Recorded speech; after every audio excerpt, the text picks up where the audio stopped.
dira ça suffit. Pour ces collègues, ce sera un grand oui. Oui, oui, oui. La France a besoin de toi. Elle saura faire le bon choix. Le bon sens fera sa voix.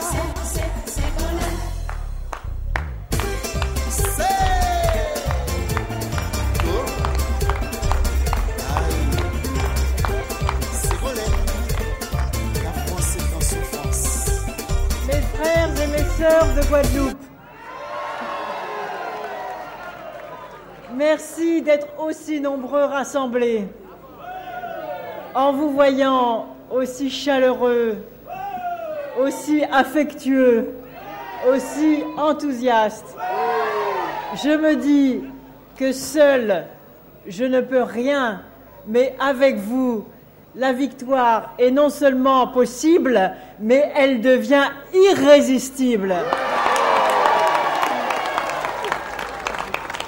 Moun Guadeloupe, Moun Zabim, moins content vous les autres.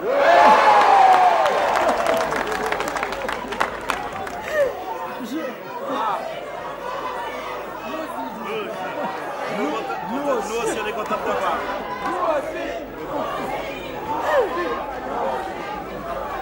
Merci à tous mes amis élus et responsables de partis ici rassemblés. Ça fait chaud au cœur de voir ce rassemblement des forces de gauche qui se mettent en mouvement, qui appellent à voter et qui vous disent à quel point l'élection présidentielle est un moment crucial au cours duquel le peuple français va choisir son destin. Et je viens de passer une dense et belle journée à redécouvrir cette Guadeloupe que j'aime. J'ai rencontré aujourd'hui beaucoup de citoyens et de citoyennes qui travaillent dur à Pointe-à-Pitre, puis à Morne-à-l'Eau, à Beauport et aujourd'hui aux Abîmes. J'ai entendu lors du débat à Beauport les difficultés, les attentes, mais aussi les espoirs. J'ai entendu les inquiétudes des marins-pêcheurs qui n'arrivent plus à vivre de leur métier. J'ai entendu la colère des artisans du bâtiment, auxquels l'État ne paye pas ce qui leur doit. Et demain, l'État devra payer ses dettes à la Guadeloupe. J'ai entendu la révolte des femmes qui continuent de se heurter au chômage, au sous-salaire, à tous les plafonds qui les empêchent d'avancer. Elles m'ont dit aussi les violences quotidiennes, les inquiétudes pour leurs enfants, le drame des grossesses précoces. Mais j'ai entendu aussi les réussites, les énergies, les volontés de s'en sortir, la façon dont les entreprises se battent et la façon dont les élus, ici rassemblés, se battent pour leur territoire. Alors ici aux Abîmes, je me souviens de celui qui conduisit la gauche à la victoire et qui m'a précédé chez vous, ici, François Mitterrand, qu'Henri Bangou a si bien évoqué ce matin à Pointe-à-Pitre et qui est venu plusieurs fois aux Abîmes. Le monde a changé, la politique doit changer. Je me bats pour ce changement, mais je n'oublie pas ceux qui, à gauche, ont ouvert le chemin. Et je veux vous dire ici que c'est en restant fidèle à vous-même que vous pourrez prendre toute votre place dans la République et vous projeter avec assurance dans le vaste monde. La Guadeloupe d'aujourd'hui est l'héritière des combats qui ont forgé son identité et sa fierté. Ces combats, je veux vous le dire du fond du cœur, font partie de notre histoire commune. Celles et ceux qui s'y illustrèrent au nom des valeurs de liberté, d'égalité et de fraternité méritent la reconnaissance de la République dans l'Hexagone comme en Guadeloupe.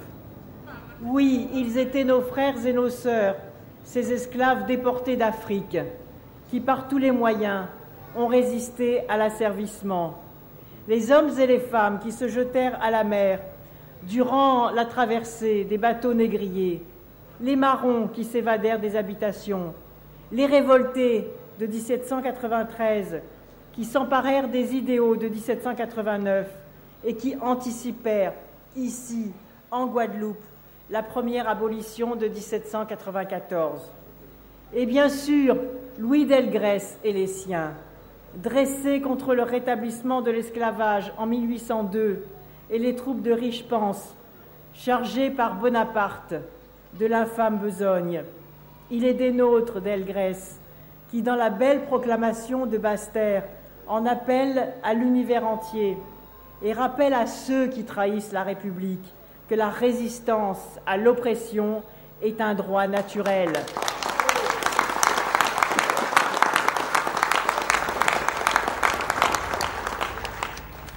Nos valeurs en 1802, c'est aussi tous ceux qui les défendaient. Delgrès, Ignace, Massoteau, Palem, Corbet, Carvanne, Dauphin, Gédéon, Doria, Sans-Peur, Jacquier, Mondésir, Grippon, Jean-Charles, Hippolyte Avry, Siméon et tous les autres qui aujourd'hui sont dans les rues de Pointe-à-Pitre. Et bien sûr les femmes à leur côté. La mulâtresse Solitude, exécutée juste après la naissance de son enfant, et Marthe Rose, blessée au combat, qu'on conduisit à la mort sur un brancard. La répression de cette insurrection républicaine fut sanglante. Il fallut encore bien des luttes pour que la République, issue de la Révolution de 1848, abolisse définitivement l'esclavage. Et si j'évoque la mémoire des résistants d'alors, c'est pour rappeler que l'abolition ne fut pas un cadeau octroyé, mais ce fut le résultat d'une double lutte menée en Guadeloupe par les esclaves eux-mêmes et dans l'Hexagone par les ennemis de l'esclavage. Après l'abolition vinrent d'autres formes de domination, l'engagisme et le travail forcé. La citoyenneté inachevée, car elle fut prise dans le carcan colonial, le détournement de la départementalisation, qui fut une immense espérance au lendemain de la guerre, mais qui ne tint pas ici sa promesse d'égalité, et ces années de fraude électorale, où l'on trafiquait ici les résultats sans vergogne, où l'on conduisait sous escorte les travailleurs agricoles menacés de licenciement s'ils ne mettaient pas dans l'urne le bon bulletin. La République, alors, n'en méritait pas le nom. Ces années furent aussi celles où la droite, par crainte d'une explosion sociale outre-mer, créa le Bumidum pour évacuer sans retour nombre de celles et de ceux qui cherchaient en vain un emploi sur leur terre. Ainsi se constitua dans l'Hexagone ce 5e DOM, dont les enfants font de nos jours encore l'expérience de discrimination persistante. Je serai la présidente de la République qui mettra fin à toutes les discriminations. Je serai la présidente d'une France métissée qui s'assure comme telle et qui considère que c'est une chance.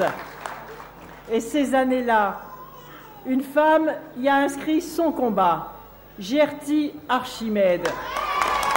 Je lui ai rendu hommage ce matin. Elle aimait son peuple et son peuple l'aimait. C'est à lui qu'elle a consacré toute son énergie, aux plus démunis, en un temps où l'inégalité des droits sociaux était la règle, aux femmes guadeloupéennes exploitées au travail et devant à la maison se charger de tout. Pour elle, l'émancipation sociale et l'émancipation des femmes allaient de pair. Ce combat est toujours d'actualité. Elle fut la première femme députée de Guadeloupe. Elle défendit Angela Davis et nombre de militants africains qui luttaient pour l'indépendance de leur pays. Ardente combattante et en même temps profondément humaine, Gerty Archimède disait que son plus grand plaisir, au fond, et le sens de son engagement, c'était du bonheur à son peuple. Et je voudrais faire mienne une de ces phrases que je retiens et qui sera Dans mon projet présidentiel, mon pire ennemi, disait-elle, c'est la médiocrité. J'éprouve vraiment une souffrance physique quand je m'y trouve confrontée. Et toute ma vie, j'ai eu la préoccupation de m'y soustraire. Aujourd'hui, aidez-moi à me soustraire à la médiocrité du débat politique. Restons au-dessus, restons vaillants, élevons le débat. Et cette histoire de la Guadeloupe et de la France, je veux qu'ensemble nous la regardions en face, qu'ensemble nous ayons la fierté des combats qui ont conquis un à un des droits fondamentaux. Et j'en prends ici l'engagement. Je veux que cette histoire trop méconnue soit intégrée définitivement et complètement au programme scolaire et cesse d'être marginalisée. J'ai du mal. Oui. C'est pourquoi je veux construire avec vous la République du respect. C'est d'abord la République de la vérité dite et assumée. Et c'est pourquoi je ne veux pas de cette lecture falsifiée de notre histoire, dont une certaine droite s'est fait une spécialité. Je voudrais redire ici que c'est la gauche qui a voulu une loi reconnaissant la traite et l'esclavage pour ceux qu'ils furent un crime contre l'humanité. La droite a durant 2 ans bloqué l'adoption de cette loi au Sénat. Il a fallu tenir bon. Et cette loi proposée par les socialistes et ardemment défendue par Christiane Taubira fut finalement votée en 2001. Il le fallait. C'est la droite aussi qui, en 2005, a voté cette loi profondément choquante, pour ne pas dire scélérate, sur les soi-disant bienfaits de la colonisation. La Guadeloupe, la Martinique, la Guyane et dans l'Hexagone, la gauche tout entière se sont dressées contre cette légalisation du mensonge. Car le colonialisme, nous le savons, c'est un système de domination, de spoliation et d'humiliation. Les valeurs républicaines n'étaient pas du côté des colonisateurs, mais du côté des militants anti-colonialisme. Voilà pourquoi, en 2005, j'ai même écrit au ministre de l'Intérieur en lui recommandant la lecture du discours sur le colonialisme d'Aimé Césaire, où tout est dit et avec quelle force. Eh bien, je vous le dis, la lecture de ce discours sera obligatoire dans l'éducation nationale française.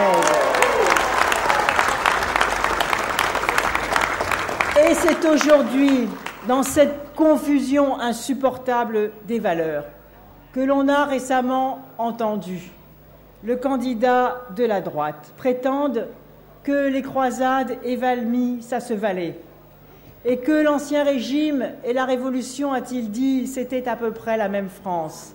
Eh bien non, parce que la différence entre les deux, il y a l'esclavage. Et moi, je ne mélange pas le code noir de Louis XIV, qui codifiait l'esclavage dans l'Ancien Régime, et la Déclaration des droits de l'homme et du citoyen que nous a apporté la Révolution française. Car la République du respect, de la reconnaissance et de la responsabilité, c'est d'abord une République qui sait faire la différence entre l'oppression et l'émancipation. C'est aussi une République qui sait ce qu'il en a coûté de lutte pour arracher de la justice sociale aux puissants, attachés à leurs privilèges. Et ce combat-là, il reste d'actualité. Alors non, dans l'histoire de France, tout ne se vaut pas. Et aujourd'hui encore, il faut choisir ses valeurs. Nous avons choisi. Ce sont les valeurs de solidarité, de reconnaissance des identités, de lutte contre les inégalités, de révolte contre le chômage des jeunes, de refus du recul de l'éducation et de revendication de la sécurité pour tous, en tenant fermement les deux bouts. de la prévention et de la répression quand c'est nécessaire. C'est la gauche qui, en 1981, a réalisé l'égalité des droits sociaux pour les Outre-mer, que la droite avait toujours refusé. C'est la gauche qui, avec la loi d'orientation sur l'Outre-mer, a décidé des exonérations de charges pour soutenir le développement économique de la Guadeloupe et de tous les Outre-mer. C'est la gauche qui a augmenté les crédits du logement, car comment vivre dignement si on est mal logé? La gauche l'a dit haut et clair, et je le redis ici, ce n'est pas de Paris que l'on doit gouverner la Guadeloupe. La gauche qui a eu le courage de décentraliser, malgré les oppositions de la droite, qui a eu le courage de définir les règles démocratiques qui permettent au peuple guadeloupéen de décider de ses institutions. Et donc je ne confonds pas l'universalité avec l'uniformité. Je ne confonds pas l'égalité républicaine avec l'assimilation. Et je ne veux pas réécrire l'histoire. La République du respect, c'est aussi une République qui attaque les inégalités à la racine et qui remet pour cela l'éducation au cœur de tout. Je n'accepte pas que l'échec scolaire humilie tant de jeunes et les condamne, une fois sortis de l'école, à ne pouvoir trouver un travail. Ce sera mon combat central. Le droit d'accès des jeunes au premier emploi, le combat contre ceux qui rongent une société, le découragement et l'abandon. Voilà pourquoi je ferai de l'éducation et de la formation professionnelle le cœur de l'action présidentielle. Avec la création d'un service public de la petite enfance, la scolarisation en maternelle, le renforcement de la présence adulte dans les établissements, le soutien scolaire gratuit aux élèves et aussi la remise à niveau de nos universités paupérisées avec la création d'une allocation d'autonomie pour les jeunes. Je veux investir dans la matière grise, éducation, formation, recherche, miser sur l'intelligence collective et donner au service public les moyens d'accomplir sa mission. Il en va de l'avenir des jeunes et de la place de la Guadeloupe dans l'économie de la connaissance. Je veux l'égalité réelle entre tous les enfants de la République, d'où qu'ils viennent et où qu'ils soient. Et j'ai entendu les appels des Guadeloupéens pour répondre aux problèmes les plus aigus du moment, au premier rang desquels l'extrême difficulté aujourd'hui de se loger correctement et la crise profonde du logement social, parce que les constructions sont insuffisantes, parce que les loyers sont trop chers, parce que la spéculation foncière fait rage, parce que les charges pèsent lourdement sur les budgets des familles, parce que la droite a réduit depuis 5 ans les crédits au logement social. C'est une aberration, c'est une mauvaise action. Il y a aujourd'hui 20 000 foyers en Guadeloupe qui sont condamnés à un habitat insalubre et précaire. L'État, mauvais payeur, n'honore pas ses dettes et les entreprises du bâtiment en Guadeloupe me l'ont redit tout à l'heure. Certaines sont au bord de la faillite parce que les chantiers ne sont pas payés. Si je suis élu, je m'engage à rétablir ces crédits qui viennent d'être supprimés. 500 millions d'euros ont été supprimés en 5 ans sur la ligne budgétaire unique. Nous ferons ensemble, avec vos élus, un diagnostic précis des besoins. Je m'engage à cesser d'utiliser les crédits du logement outre-mer pour boucler les problèmes de trésorerie d'un État mal géré. Oui, l'État paiera sa dette, l'État libérera les terrains disponibles pour construire des logements. Je m'engage à mettre en place des financements rapides et efficaces pour construire et réhabiliter les logements dont vous avez besoin. Je m'engage à réorienter avec vos élus la défiscalisation vers le financement du logement social. Car la défiscalisation, si elle doit être maintenue, doit aussi être orientée au service des besoins des habitants de la Guadeloupe et non pas pour créer des profits particuliers et privés. Voilà ma conception d'un État qui tient parole et qui joue son rôle, car le droit au logement, c'est un droit humain fondamental.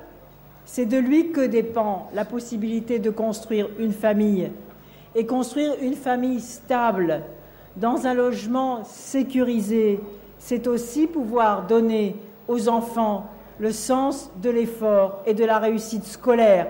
Alors tout se tient, et c'est pourquoi nous devrons mener frontalement le combat pour le logement décent, le combat pour les familles stabilisées, le combat contre les insécurités au quotidien, le combat pour la réussite scolaire et enfin le combat de la lutte contre le chômage.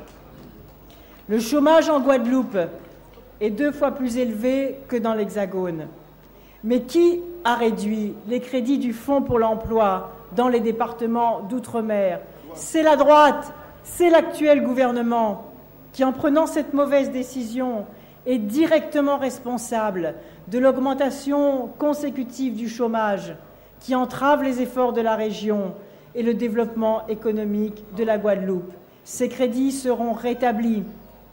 Ceux qui ont envie d'entreprendre seront efficacement soutenus.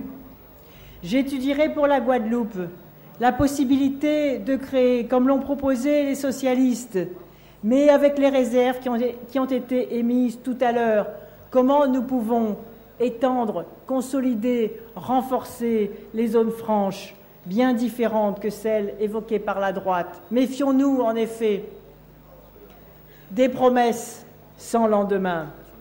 Je m'engage à accompagner les jeunes vers ce premier emploi, mais je demande aussi aux chefs d'entreprise de leur tendre la main et de se tourner davantage vers le marché de l'emploi local avant de recruter hors Guadeloupe.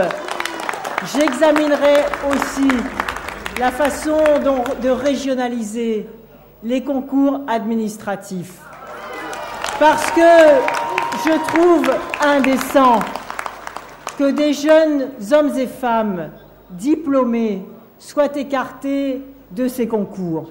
Et nous ferons une partie de préférence régionale. Ça me semble tout à fait moral et tout à fait acceptable. Et puis enfin, la Guadeloupe a les moyens de faire l'excellence environnementale et d'y créer des emplois, des entreprises et des débouchés. Elle est déjà exemplaire pour toutes sortes de réalisations. C'est une chance. J'engagerai activement la France dans l'après-pétrole, dans la promotion des énergies renouvelables. Et ici, vous avez un potentiel extraordinaire en énergie solaire, en géothermie, en énergie éolienne.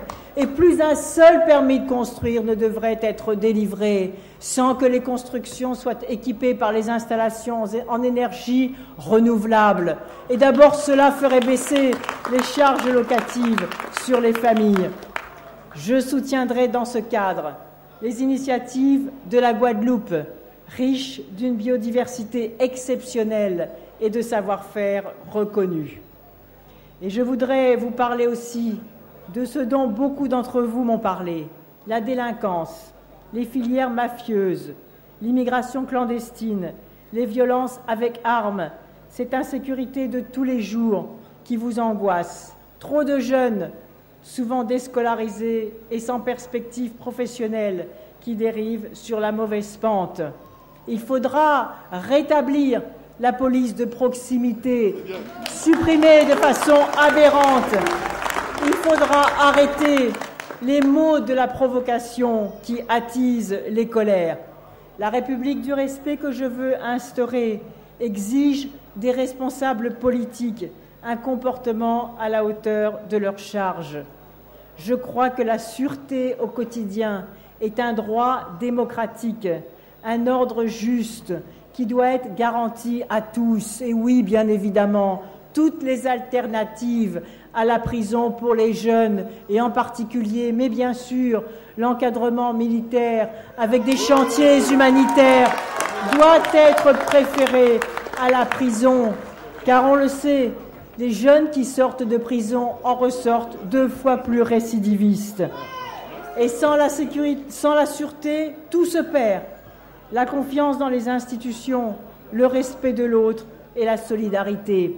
Mais je le redis ici, la meilleure façon de lutter contre les insécurités, c'est de mettre le paquet sur l'éducation, sur la famille, parce qu'un enfant bien éduqué, bien encadré, qui a le sens de l'effort, qui apprend la réussite scolaire et qui est récompensé de son effort en débouchant sur un emploi, eh bien c'est un jeune qui ne sera pas délinquant.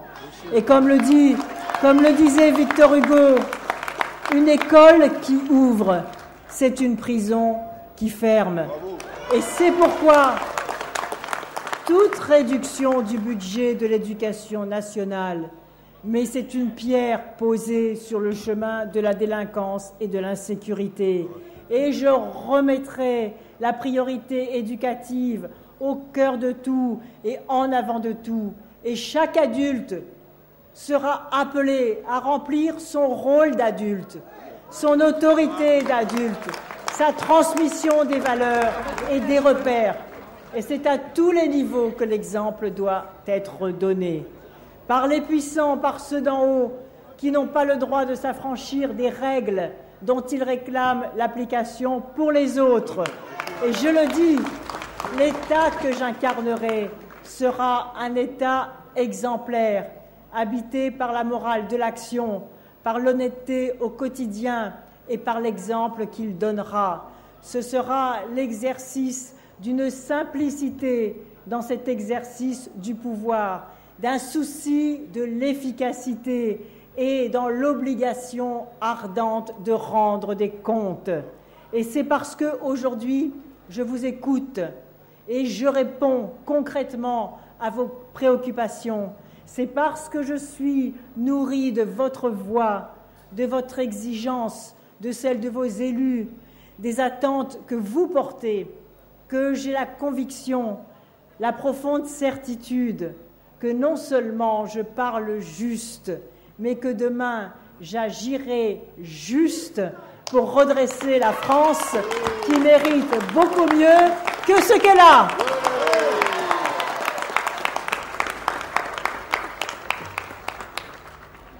Je voudrais, mes chers amis, vous dire ce soir ma confiance. Ma confiance dans la richesse de votre culture qui rayonne bien au-delà de votre île, dans le potentiel de votre région qui a l'un des taux de croissance les plus élevés de la République, avec les problèmes que l'on sait et les inégalités que je viens d'évoquer.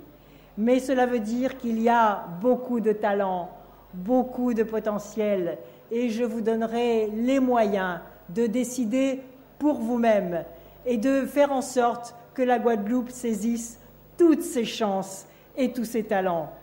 Je voudrais aussi vous dire merci, car vous aidez la France à s'accepter telle qu'elle est et même à s'en féliciter, diverse, plurielle et colorée. Et je voudrais d'ailleurs ici rendre hommage, on les oublie trop souvent, à tous les Guadeloupéens, à tous les Antillais qui travaillent dans l'Hexagone et qui apportent leur labeur, leurs compétences, leur force de travail, leur présence dans les services publics. On n'en parle jamais, mais ils participent au rayonnement et au développement économique de nous tous. Je compte sur vous dans la rude et belle bataille que nous menons ensemble pour redonner un espoir à la France et pour la redresser. Je sais la difficulté du combat, je ne la crains pas. La droite, on le sait, est peu regardante sur les méthodes. Je préfère ne pas les voir, ces méthodes, parce que je sais que ce n'est pas une surprise. Malgré les mauvais coups, j'avance. Et j'ai besoin de vous. Écoutons les Français. Restons nous-mêmes. Croyons en nos valeurs. Ayons la passion de convaincre. C'est ainsi que je vous mènerai à la victoire. Ne vous abstenez pas. Ce droit de vote pour lequel encore aujourd'hui, à l'échelle de la planète, tant d'hommes et tant de femmes se battent et risquent leur vie pour l'obtenir. Ne vous abstenez pas. venez voter, décidez de votre avenir. J'ai besoin de vous pour que nous nous redressions ensemble. Moi, c'est une femme d'Ubud. Nous caillez, cassez ça. Vive la République, vive la France, vive la Guadeloupe.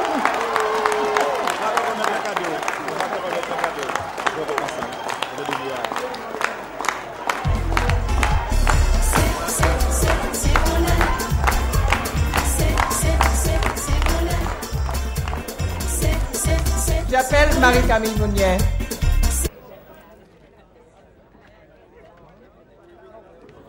Bonsoir, cher public. Bonsoir, Ségolène. Ségolène, je ne voudrais pas te laisser partir sans te lire cette poésie que j'ai retrouvée. Et je vous dirai après par qui cette poésie a été écrite. Le sabot de Vénus. Erato, Polymnie, qu'importe. Elle est belle et même royale. Ses cheveux cueillis dans les cascades de mes bois sauvages, comme des vers de poèmes sur un visage de jeune fille. Donne à la nuit parlementaire la majesté d'un séquoia. Fait des îles de mon archipel des Caraïbes, dans le théâtre des lois, de ses mains fugitives, elle sème comme on aime, elle fait rêver.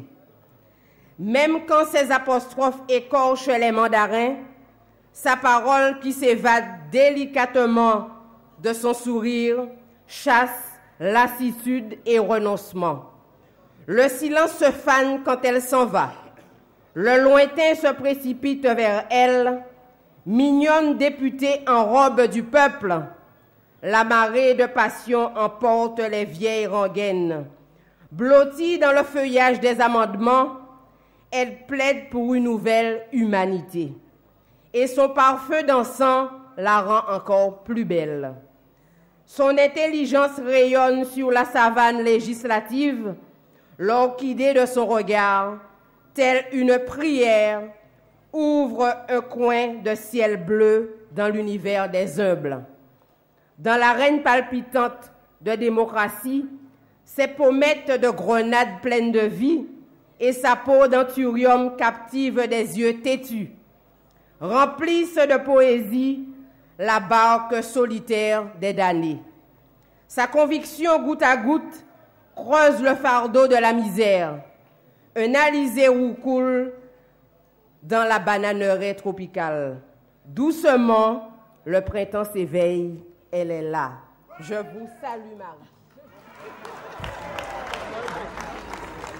Peuple des abîmes, cette poésie a été écrite en 1994 par le député maire de l'époque, Ernest Moutoussamy.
On a besoin de toi. On a besoin de toi. Tout le monde, tout le monde, tout le monde.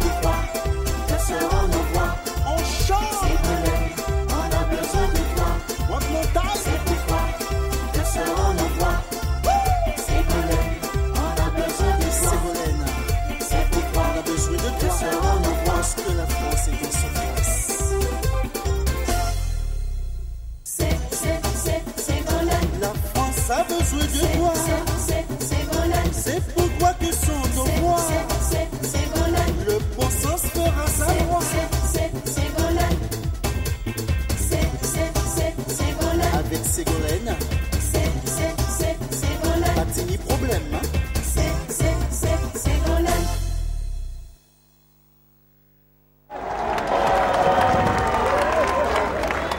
Chers Ségolènes, la section socialiste des Abîmes et le comité de soutien, ton comité de soutien aux Abîmes, coprésidé par Eliane Guirgou et Éric Jalton, nous t'offrons le symbole de la culture guadeloupéenne, c'est-à-dire le K.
revolution, break the nation, set the situation. Heights the motion for the revolution, break the nation, set the situation.